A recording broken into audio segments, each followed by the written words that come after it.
This is a University of Otago podcast.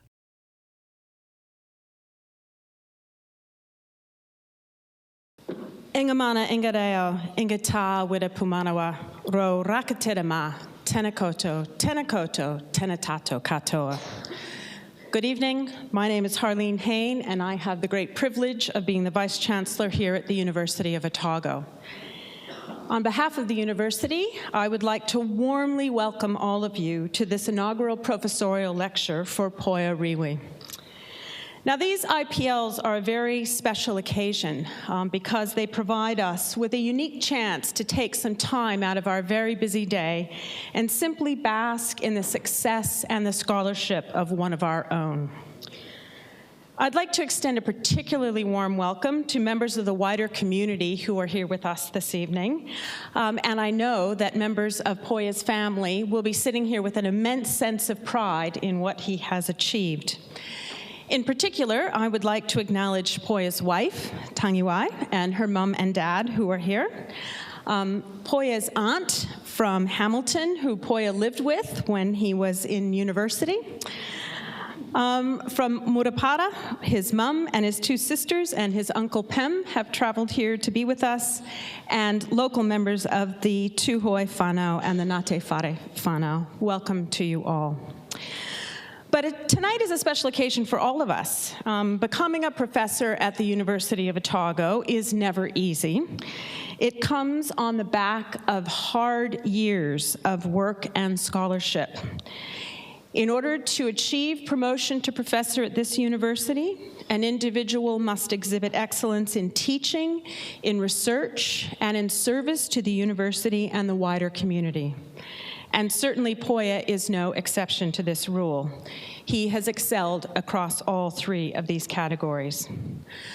But as the Vice Chancellor here at the University, I am obviously very proud of Poia's academic achievements, but I am also particularly pleased about many of the other qualities that he brings to our university community. As Poia's students and his fellow staff, I'm sure, will agree, he is one of the kindest and the most gentle souls on the planet.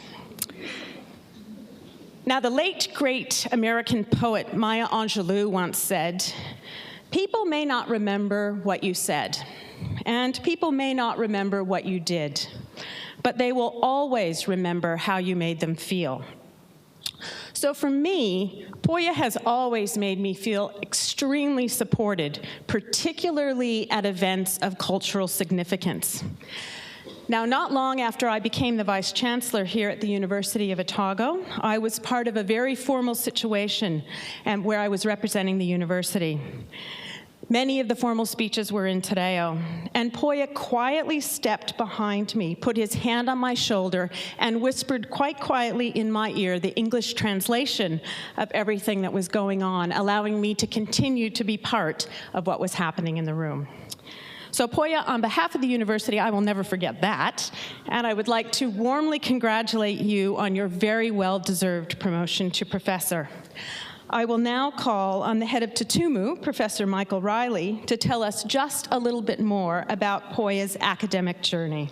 Nō reira, tena koto, tena tato katoa.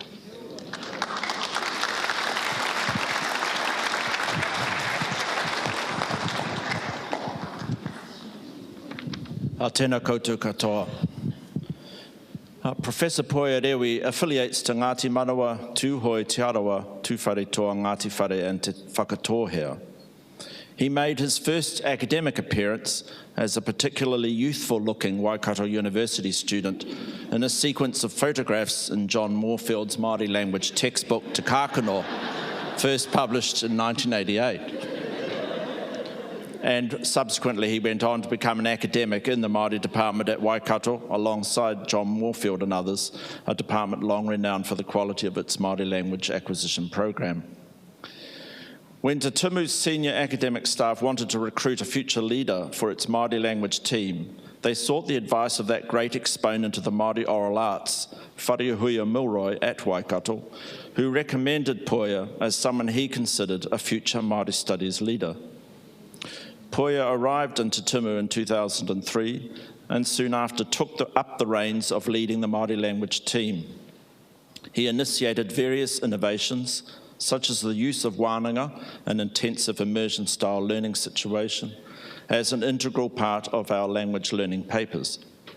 At these wānanga, he was as likely to be found at the back, helping to prepare meals in order to show manaaki to students and help them make them feel at ease in a reo-only speaking environment. Such acts demonstrate two essential qualities of Poia: his desire to encourage and support as many people as possible to learn the reo, and his concern to practice cardinal cultural values such as the concept of manaaki, or showing care of and support for others. Those of you who know Poia will recognise him as an extremely modest man who resists the common Pākehā notion of blowing his own trumpet. That too reflects his own cultural education. So I'm going to do it. As a scholar, one of Poia's greatest achievements to date has been recording the knowledge of some 30 or more kaumātua who agreed to talk to him about the art of Māori oratory. He first wrote this topic up as his PhD, which he presented in Te Reo Māori. This was the first PhD submitted at Otago to be written only in Māori. There had to be a lot of education within this institution for that to occur, but it has since resulted in a stream of Māori language theses which look to increase with each generation of student. When Poia decided to publish his PhD, he opted to translate it into English, in effect writing an entirely new work. The book, Whai Kōrero, The World of Māori Oratory, published by Auckland University Press, received the E.H. McCormick Award for Non-Fiction in 2011 from the New Zealand Society of Authors. It is the first major publication to study this major Māori art form. Later, it became the basis for a 12-part Māori television documentary, Whai Kōrero, which won the Broadcasting Māori Medium category in Ngā Tohu Reo Māori 2014. Since then, Poia has extended his passion for the reo into research about developing a model to encourage everyone to support and to speak the reo, no matter who they are. Advancing the reo for him is the responsibility of all of us. Out of this work has come another book published by Huia, The Value of the Māori Language, Te Hua o Te Reo Māori, and more recently he organised an international conference on minority languages, the papers from which will appear in a further edited publication. Poia places much value on the importance of teaching the new generation, and the growing success of his postgraduate students attests to his influence. In 2012, he received the Otago University Students Association Supervisor of the Year Award. When I asked Poia recently about the topic of his lecture for tonight, he replied with a typically cryptic explanation of its contents, a response which I know his students and our colleagues in Te Tumu will recognise as a classic Poia reply. He prefers not to serve up information on a plate. Rather, he encourages others to discover the answers by thinking through the matter themselves. One might say he professes a kind of tohunga style of teaching and learning, a rather appropriate style of pedagogy for such an exemplar of what a Māori studies scholar should be like. And I am sure tonight's talk will be no different. Kia ora.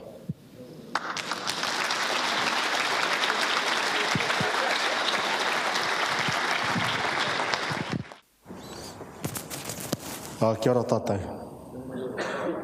Sorry about that, I sort of felt pretty cool getting people to talk about me. I enjoyed it for a minute there.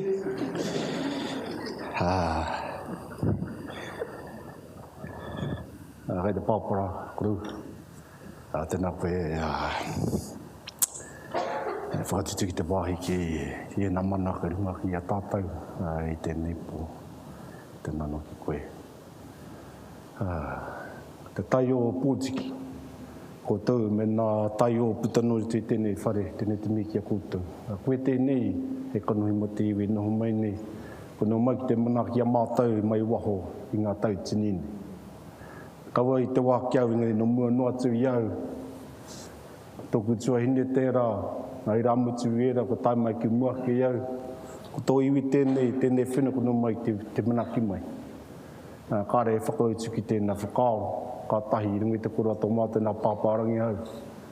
Ka ware, he he manene koe, he manuiri koe rungi e nā whenua, whakanuia te hunga nō rātou e nā whenua, nā reira, waitaha māmoe, kaitahu, tapu ai, tēnei te mihi, kia ko te katoa, e mihi nei, e mihi nei, e mihi nei, tēnā koutou, huri noi te whare.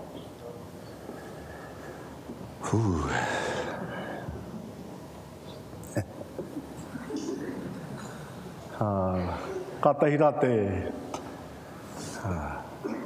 whakaihi o te tangata tū mai I mua I o koutou kai ngā mana.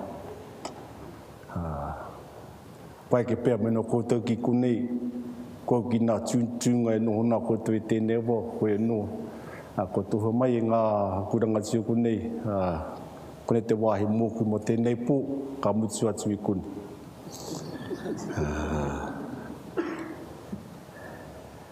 Hālin te nano koe. Koe te ko te kāhuiranga tite noho nei. Koe te tērā e whakamātau tau ana I a mātau, e tautukona I a mātau ki a mātau mahi katoa. Me kore rā e pai ke ngā mahi mga akonga, me ngā tipuranga kai mua I a mātau.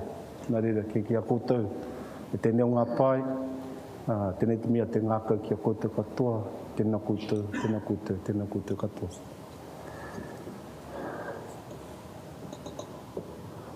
Had a plan before I came in. I'd like to thank everyone. It's very humbling to be here. And I've just told my students, take the opportunity to be able to evaluate me while you're here. Have the opportunity now. Because next week I'll be back to evaluating you again. It's just very humbling to be here with you all. Family, friends, colleagues, and some of our visitors who have just recently arrived from overseas. I'm not going to talk too long. As you can see from the title, it's bilingual.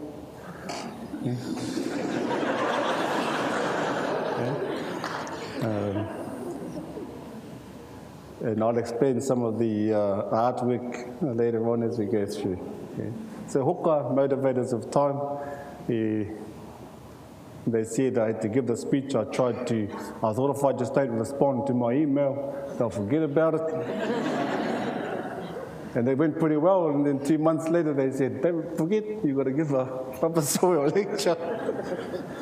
So here we are, and it's very humbling, so I'm just going to share a few things with you. So Hoka and Motivators of Time will become more apparent as we go through, hopefully.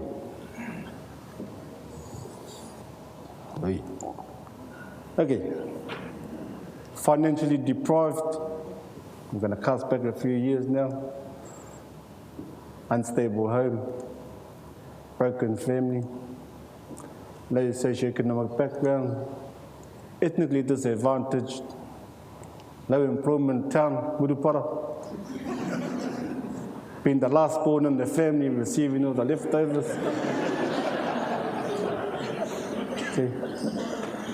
Okay, most of those don't apply to me. I've had a privileged life. Apart from the last two, yep, I was the last youngest of the brothers and the sisters. And I do come from a small town, Murupara, but humbled to be and proud to be from that small town.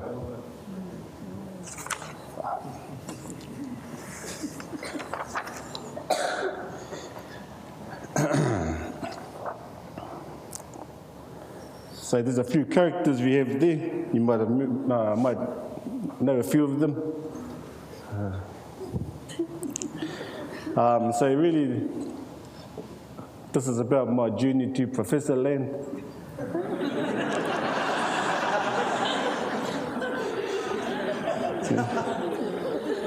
And some of those are some of the characters who've helped me along the way. Okay.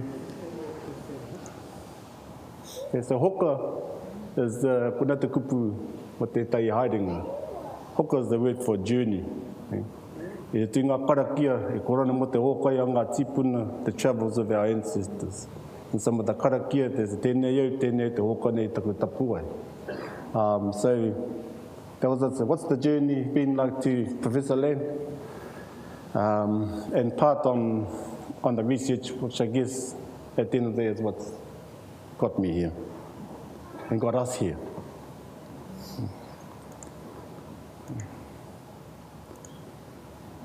So, nā te mea kone te wiki o te reo Māori ki o tākau. Otago University is paving the path. We have 2 Māori language weeks in a year. The rest of the country just has one. Yeah. So, there's one of Rawinia's cousins, his name is Tini Mene. Yeah. That's what he wanted, was a heart. Tā rai ona, whakaro e tai kare pe mo I kone. There may be some who don't know about the story, so I thought I better just give some detail. But the lion wanted to be brave and courageous. And our last friend there, he wanted to, what did he want?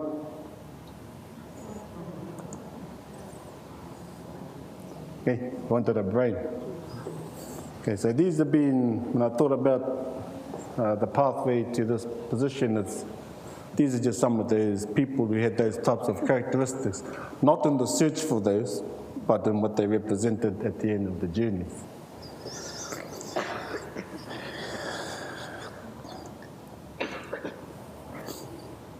Uh, 1969 or 1970, Rua Tauna. I'm the only one still alive in that photo, I think. There's some other kids in there, but I don't know who they are. They're probably giving a professorial lecture somewhere else right now.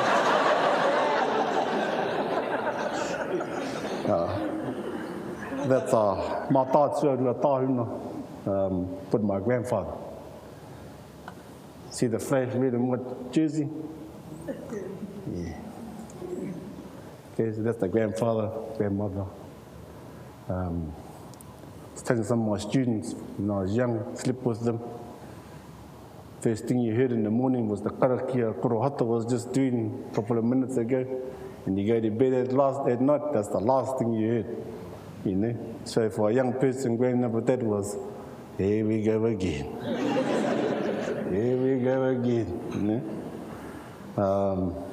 So that's not the high hitting too when I put it. So that's from the rangitinga too faith.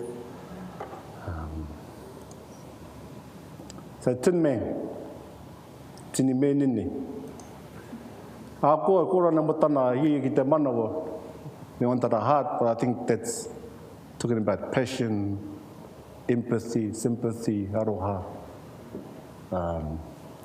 That comes along the emotions and how you respect people, look after people. So Tin Man thought met a lot of people like that on the journey.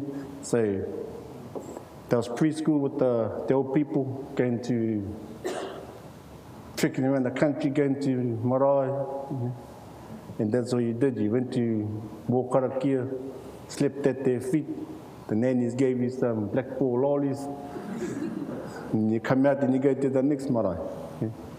Then advanced from that, from my grandfather, went to Tawhio School, and my Uncle Pem is now the principal there. It's a cool school. At 2:30, when Muhammad Ali was fighting, they closed the whole school.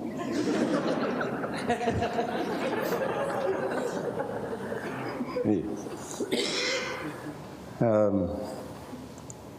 And there was a particular teacher there, Msafi Waitai. Some people, there'll be some of you, many of you here who have been part of this journey.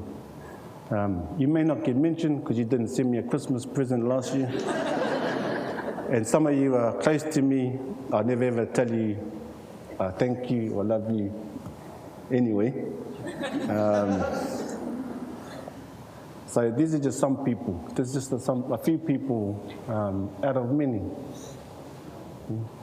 So Msafi Waitai was teaching Māori, performing arts, language at that school. right back in the 70s. And like Uncle Pam was to give those Māori kids that found identity about who they are and their culture, which could carry them and make them more successful in their schooling.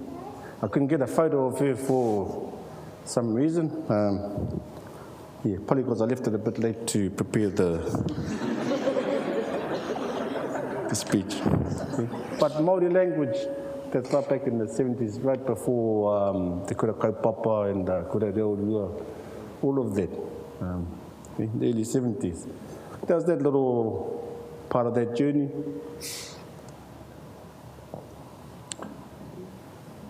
Then I got sent to prison.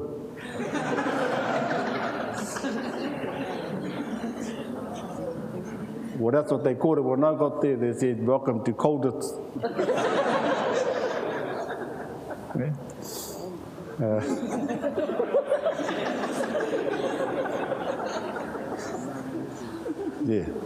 Take the college. Grandfather went there, brothers went there, so I want to go there. My father said, "Well, you already made up your mind, so you may as well go there. Don't go there to eat your lunch like your brothers. Please." Yeah. That was part of that logo for there. Yeah. Acquit yourselves like adults with fortitude and come out strong. It had a lot of leaders. We rode off the backs of all those leaders. Te Rangihiro, one of those, came to Otago here. It's Peter Buck, Maui Pōmare, Apirana Ngata, and many others. Peter Sharples, Piri Wipu.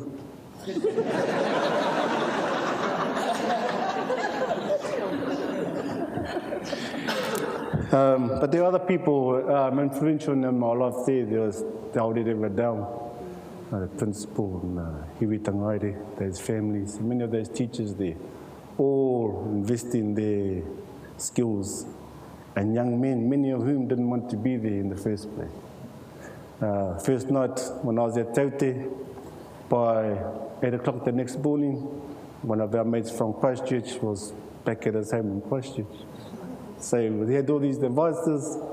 We arrived at school on 3 o'clock, 8 o'clock the next morning. He managed to hitchhike to Wellington, stowed away on a ferry. I don't know how he got to Christchurch, but, you know, very creative, that school. That was only for one night. Imagine if he stayed there for a couple of years.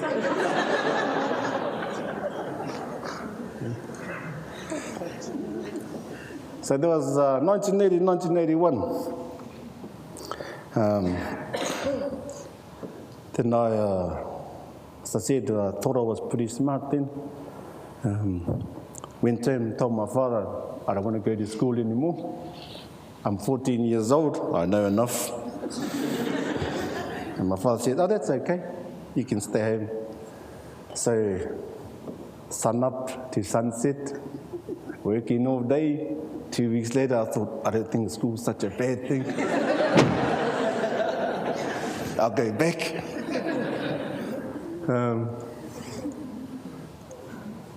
So I went back.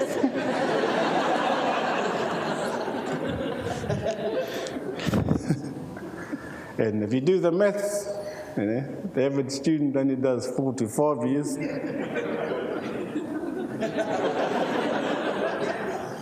Just loved education so much.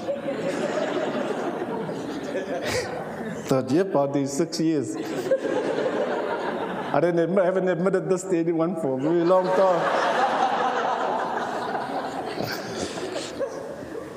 But yeah, so I went through to year 13. That's when I finished, and my father said, well, Māori need more doctors. So he said, why don't you go down to Otago? But I hadn't done any of the chemistry, you know, those courses, but I'd have to go back to school and do that. So I went back for my father. Got 30% in chemistry. But then at that time you could apply to Otago, and there was an allocation for Māori for an intake there. So he still made me apply anyway. I didn't really want to go. So I left out a few minor details. Date of birth. signature. You know, got the response back, wasn't accepted. Sorry, Dad, didn't make it there.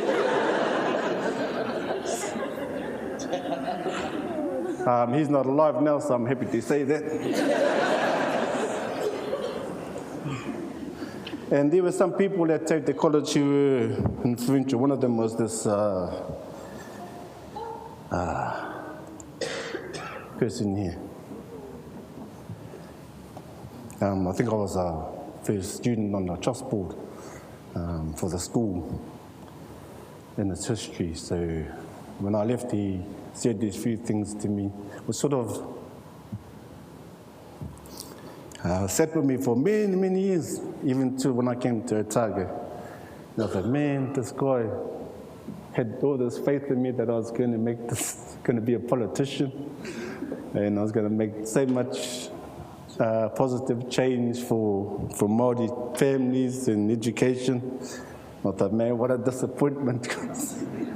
I went to Waikato and did anything but politics. But unknown to me, those were also the words uttered by my grandfather when I was young. So it wasn't until 2 years ago, Professor Harlin Hain, Vice Chancellor, and Brian and Michael allowed me to be seconded to the Māori Language Commission. And then I actually got into Parliament. Tried to effect some change, not much, but then I said, yes, got in there, and it was cast a shadow in the doors of Parliament. And so we worked on the Māori language bill, along with my tui Rewi. He snuck down, she's over here somewhere. So at least there wasn't a total disappointment to those words uttered at that time. But they always, some statements sat with me and was trying to fulfill dreams, aspirations, and visions of other people. All right. What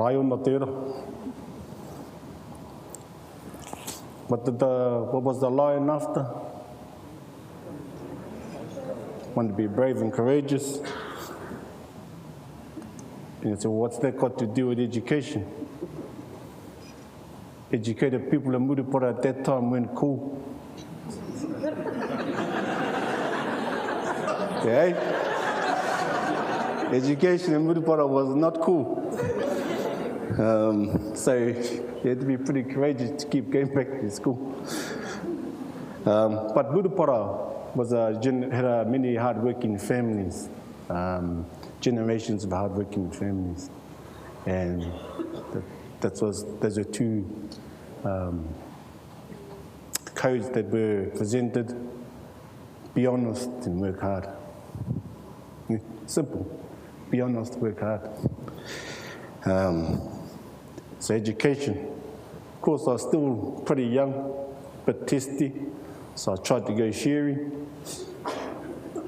I was the slowest out of the three brothers, so that wasn't going to work. Tried to be a mechanic, dismantled my father's truck, couldn't put it back together again. Okay, not going to be a mechanic, but all sorts of things, labouring, haymaking, scrub cutting, fencing, a lot of even moonshining.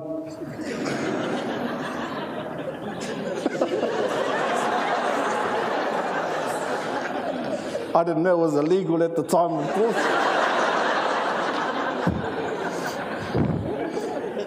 Because then from that 30% I got for chemistry, I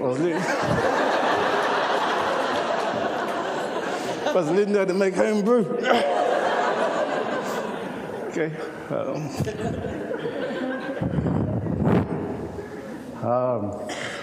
Yeah.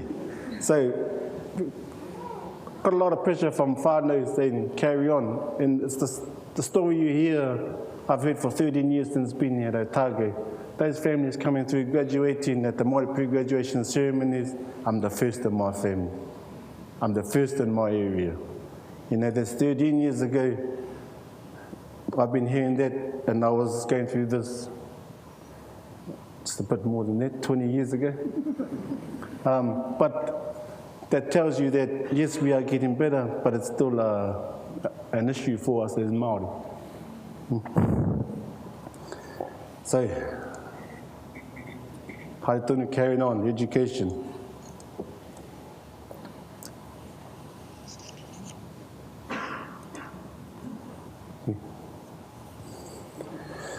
Try and get some brains, whare wānanga.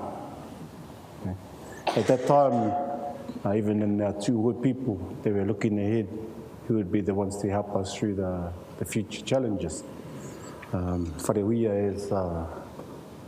as Michael mentioned, was one of those. Tumu te karetu, in Melbourne, those are my two hoi pakeke up at Waikato University. So I went with my two hoi pakeke with at the time. Good university, almost as good as Otago. Victoria's getting up there too.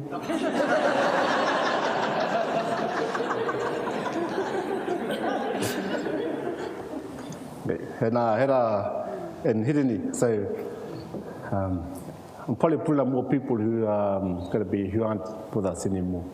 So Hideni, when I actually launched on the PhD journey,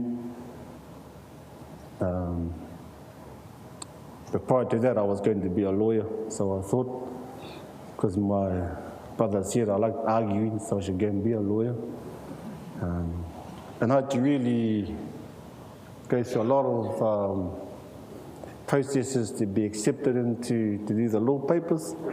Finally got through after 4 years. Had to go back to Hideni because he was my HOD, had to get the final sign-off, and he said, I'm not signing that. I said, what? I'm not signing that. We got enough effing lawyers. We need more PhDs. Man, I hated him, I kissed him for about a week after that. And then when I came to Otago and got the PhD and then got put on committees and boards and was able to help others, then I realized what he was saying. So, yeah.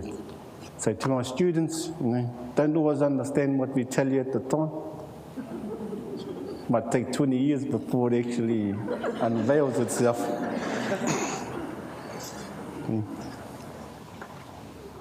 So that was Waikato University again. Rewi, Timothy, Hirini, Murimara, John Moorfield, and a bunch of others. Very supportive, committed, same as any of our faculties we have, pretty much in any of our universities, they're all doing the same. Okay.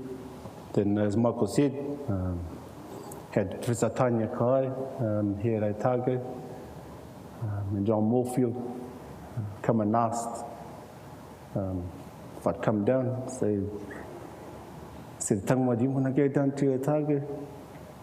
And she didn't even question, she just said, yep. What are we going to do when we get there? Why don't we'll just go and see what happens? It's a bit of an excursion for us. But Tanya, guys, haven't got any photos of hers. Before she left was embedding us, what difference can you make in the world? So whether you're the lion, the tin man, or the scarecrow, what difference will you make in the world? And she always expressed that with no hesitation. So there's just a few little quotes from people that have resonated with me along the journey. But put nā pai o te māramatanga in there, because they've been part of the journey at the latter stages of my career. Okay, so university, carrying on the education. 2 universities. These are some of the people who helped me get through those years. Okay. Hunters, bushmen, couldn't help me academically, but said, here's a leg of pork, here's some venison back steaks, here's a bit of tuna, here's a fried bread, here's a rewina bread. And then some cousins were pretty good at horticulture.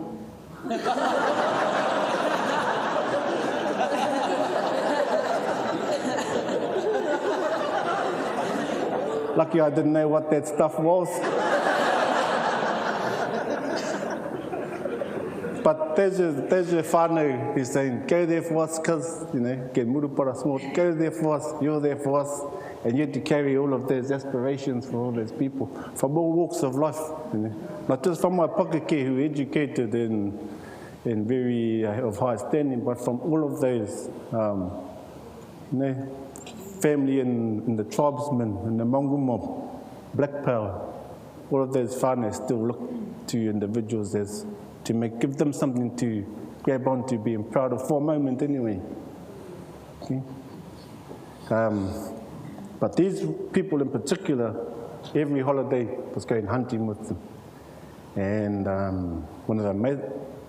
one year I think I had a bit of a disappointing year, a few distractions. Social life outweighed the study. And the hardest thing that summer was going back when they asked me what my grades were like, was me having to tell them how many papers I'd failed, and then it was just dead silence. And for your family to go silent on you, there was a lot of impact there. And that was the turning point for me to, you know, change the ratio of social life and study. So simple people, hunters, they're very important in that journey. Okay. One of them's passed away, the other two are still hunting, as you can see.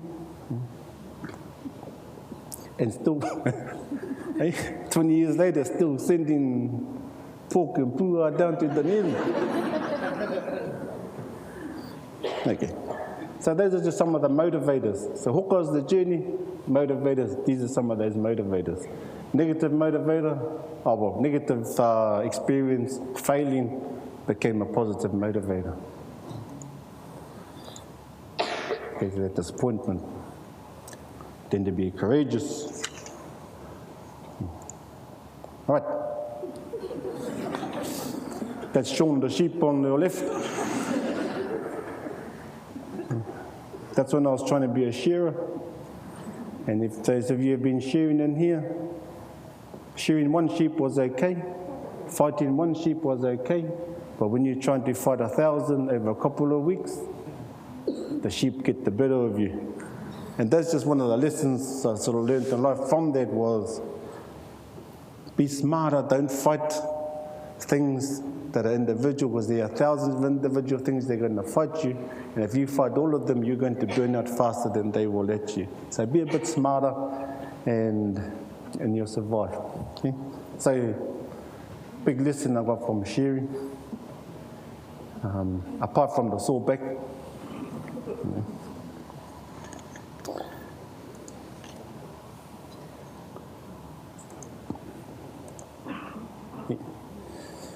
So these are some of our communities back in Murupara. Elders, right from day one, supported me all the way through. Some are still here, some aren't. Okay, Papakike, the elders, and there's one of them still here, but Katarina said, what does your mother do? Oh, she looks after the old people. How old's your mother? 76. So you're thinking, either you've really got a lot of old people, but those are the four on the left, that's what they do. These are old people, one's in their 80s now, and they're still feeding old people. Yeah.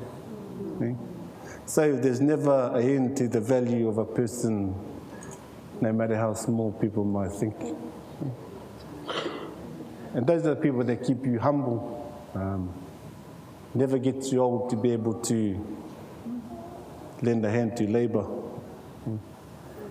The kaumātua gives whai kōrero, and he's their model is when he gets out of his suit, he'll just happily go out the back and help set the tables and do dishes. And he's got one of the most astute brains I know. And to them, it's nothing about status, it's we're all people. I have a role there, and I need to do that role. And other times, I can step out of that role comfortably and be of assistance wherever it needs me.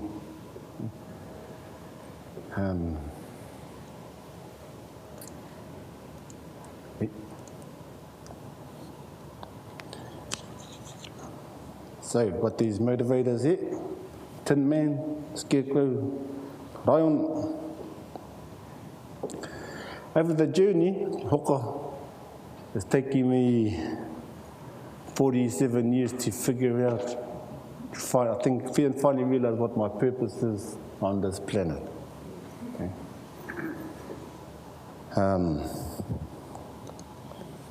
And last week, 2 weeks ago, I had the privilege of going to examine a PhD for this gentleman here. So, and his words was, what am I doing this for, a PhD? It's a geriatric PhD. Yeah. But in the room behind him were his sisters, his aunties, his children, his nieces, his grandchildren. And I said, the answer is right beside you, right behind you. Why you did it, why you put yourself through all this labor.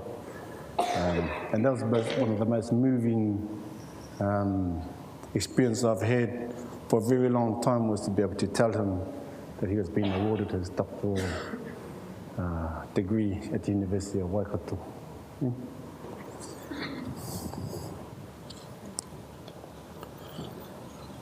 So what's my role?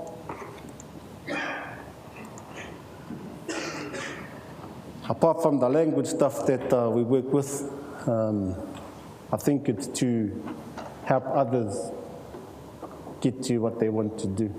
It's the building capacity and looking at succession. I think that's my role. Because I hang out with a lot of leaders, but I'm not one of those. Yeah.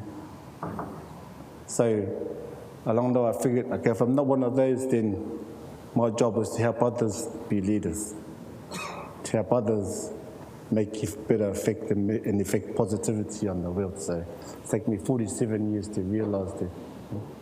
I wrote this book on whai kōrero. Am I a good exponent of whai kōrero? Probably not. But a lot of people who've gone through it, read the book, gone to the wānanga, they even get higher scores in whai kōrero at me at kapahaka competitions.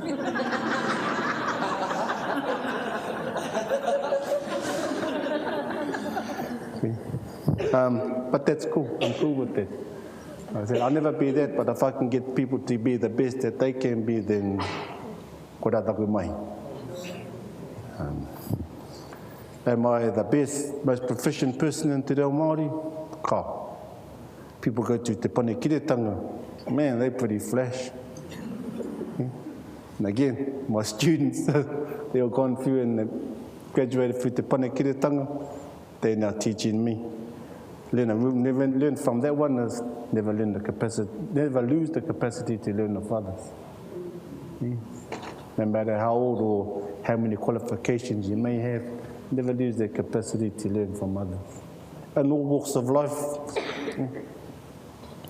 So I'm just going to get back to the research component. Not much really. Te reo Māori. That's it. 3 simple words, te reo Māori, Māori language. Because to think of an existence without the Māori language for me is to think of an existence without all those people I've had in that journey. Is to think about an existence without all of you people here. Because te reo Māori has been the path that the Tin Man, the Raiona, and the Scarecrow have been treading in their different forms. Before me nā, kapahaka koe rā tērā, ko te reo Māori tērā. Nā tikanga Māori, ko te reo tērā. Nā karakia, ko te reo Māori tērā. Nā mahi ahu whenua, mahi moana, mahi ngā kai, te reo Māori ki rito iera. So all of those different things I enjoy doing, there's language embedded in all of them in different forms. Whether it's one word, whole phrases, books of the stuff, the language has been, that's been my journey. Well, that's been the road along the journey. Yeah? With all the people we have here.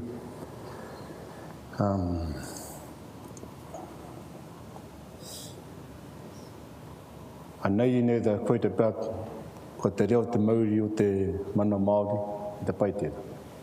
But for many Māori, there's still a question that's facing Māori now. If we Māori don't have our Māori language, who are we? Who are we?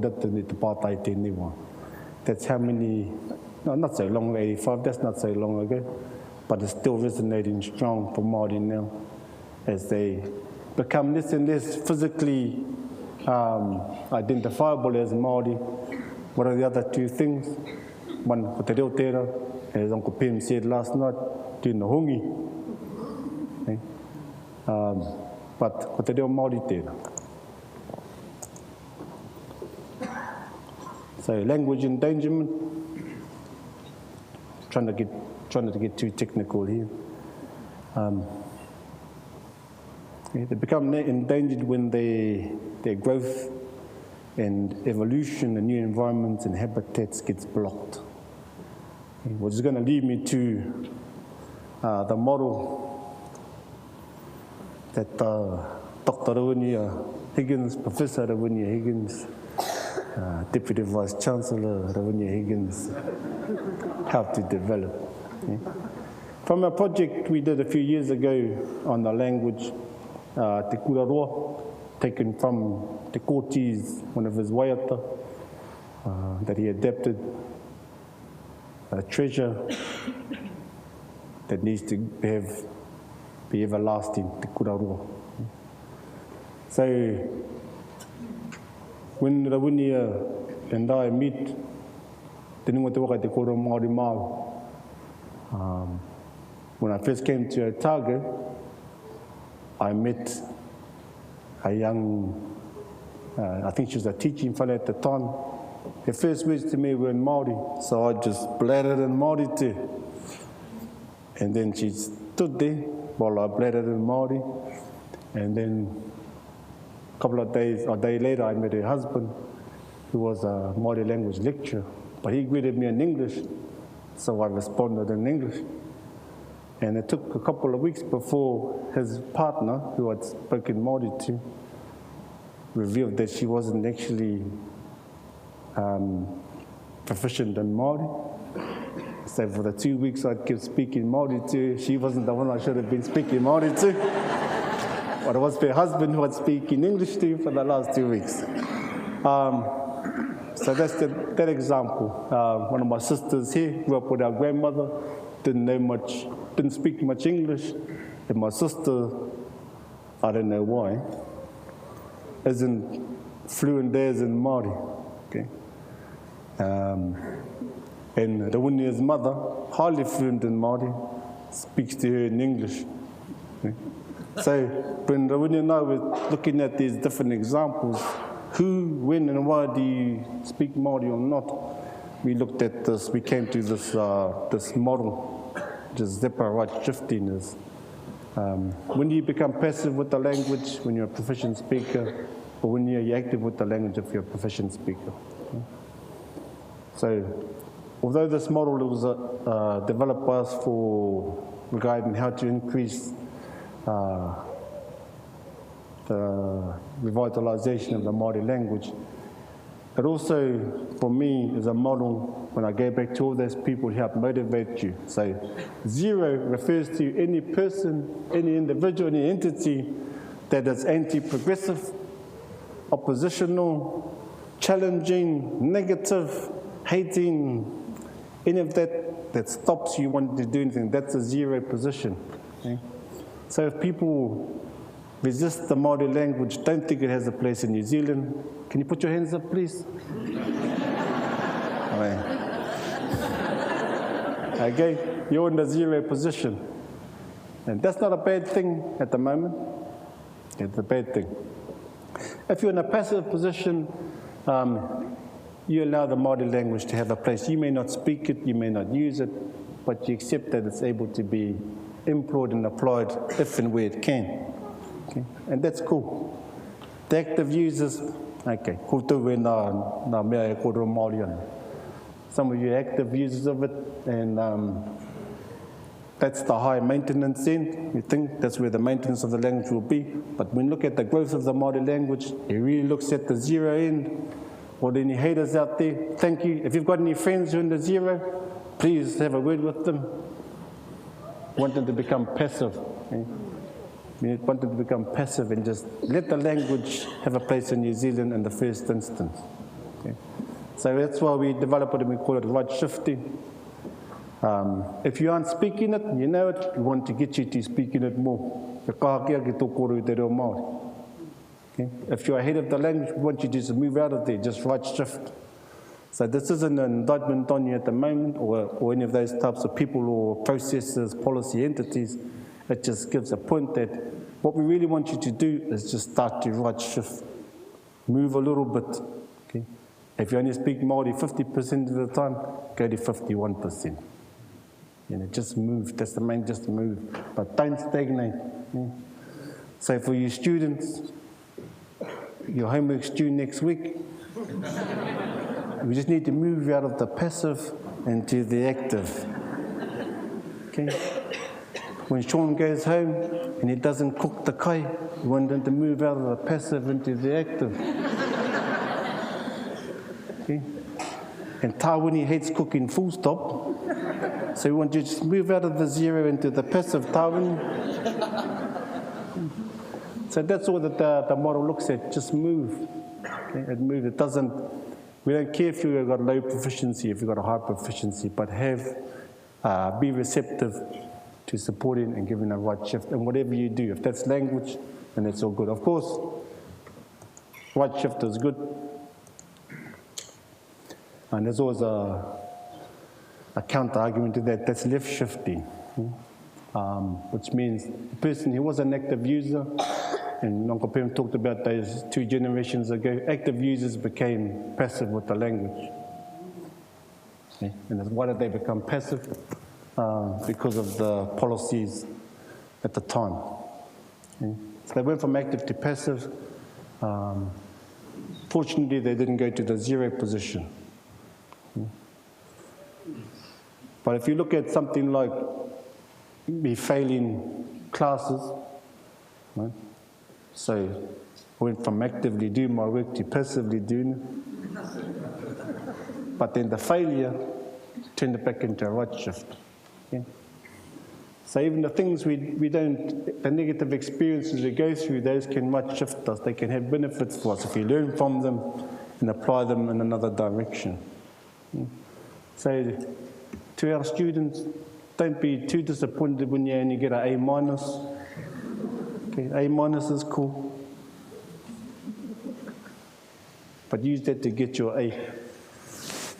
Okay, so it's not a proficiency scale. It just aims to show the potential of an individual to effect some change. So I'm going back to what Tanya said. What change will you make when you leave with your degree? That's what we want to see people do. Give some positive change. Move people out of the zero. Move someone out of the passive and get them into an active for positive effects on life. Education, well-being, health, safety, all of those, just get them into a right shift position. So that's the only small talk I'm going to have on the language component. We're still researching now. We've been researched as well. We run our own social experiments on our friends, families, colleagues.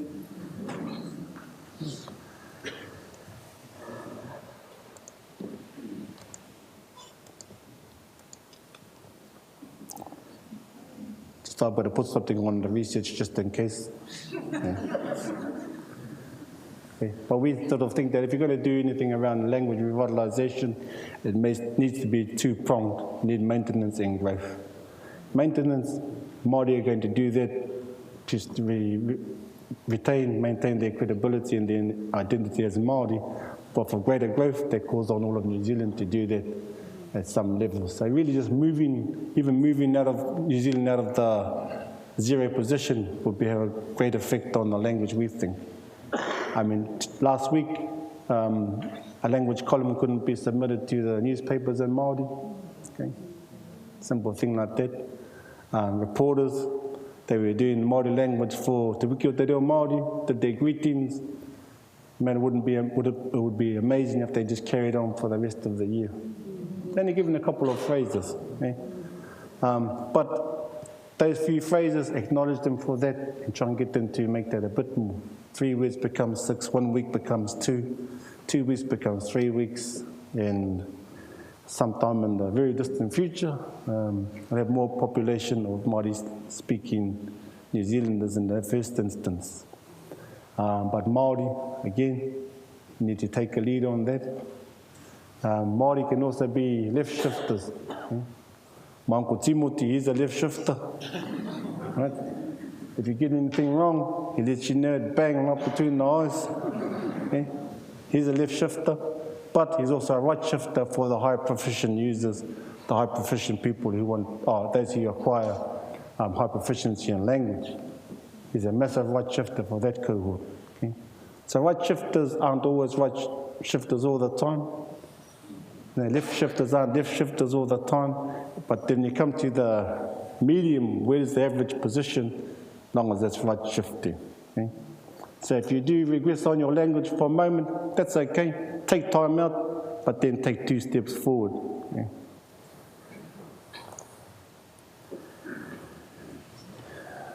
This is just research of this part, okay?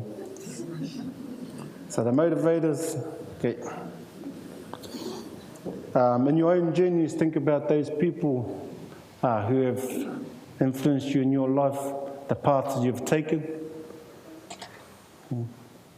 And then, for our students who are here now, you're going to be taking other students on paths in your futures. What path will you take them down? What paths and where will you motivate them? I'd like to think that those are things that you will think of. Okay? And not just in academic fields, in any field. If you're doing sports, what's your path? Who will you take down your path? Where will it go? Okay? I think the best thing is, as long as it's going somewhere on the path, to stand still on the path is not a good thing for anyone. So long as you're moving down the path. We don't always know where it's going to go. Have faith at times. So building capacity, that's my new angle now. It's all about everyone else now. I spent the last 47 years indulging myself. So now it's my turn to pay that back to all those people and all of you, and return the compliment to everyone else. So succession in every aspect, as family, as friends, as colleagues, as academics, ensuring there's succession. Succession for language, succession for people. So think about your own future journeys. Become a motivator in your own right. In your own right. Okay? You don't have to match up to everyone else as a motivator. What you do, what we do as a collective, is the view that we have for a better New Zealand, a better world. So if you need to have a bit of compassion and a bit of heart, a bit of tika, think of the Tin Man. If you think you need some more brains, then enroll in a few more of our Tumu courses.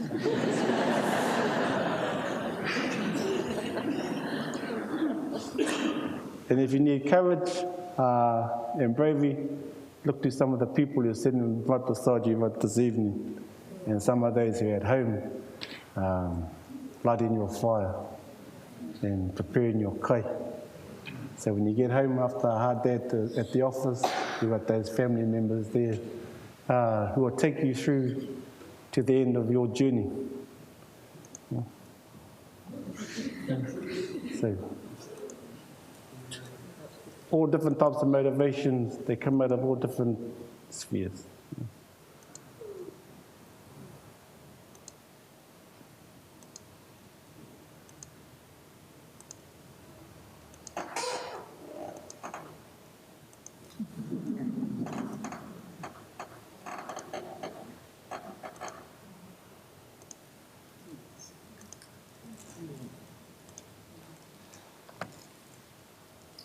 That's me.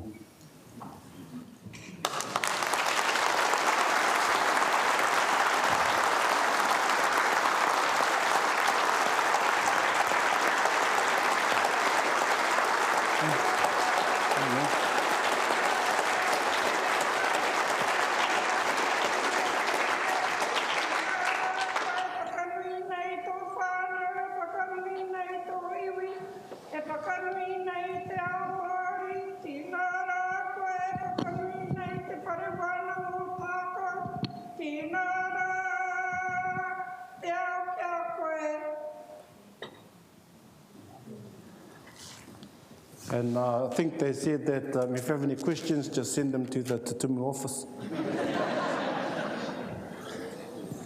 But kuna tāku, there are many people could be included in this. And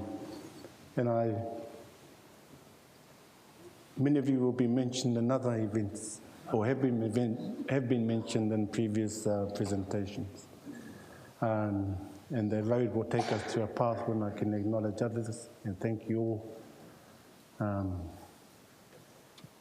Ngare tēnei wā ka totoko te kupu, engā ko te manawa tēnei e taumahana i te koa.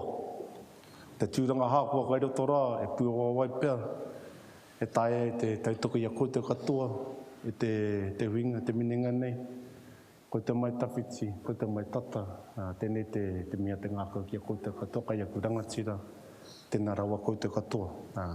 So yeah, thank you all, and I don't know, do we have questions? No.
Tēnā koutou katoa. My name is Tony Ballantyne and I'm the Pro-Vice Chancellor of the Humanities, and it is my responsibility to try and bring this very special occasion to a close.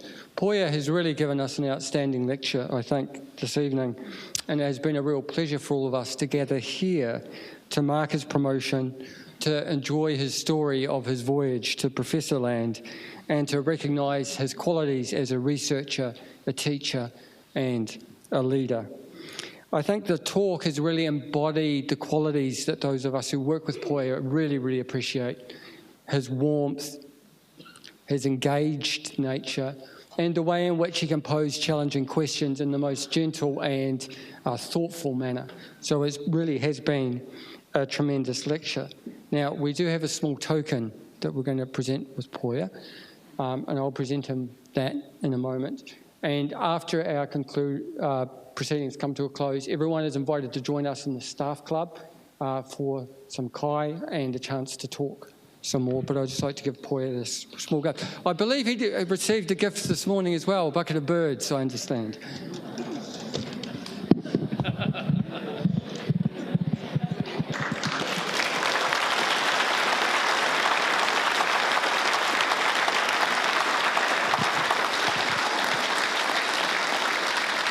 And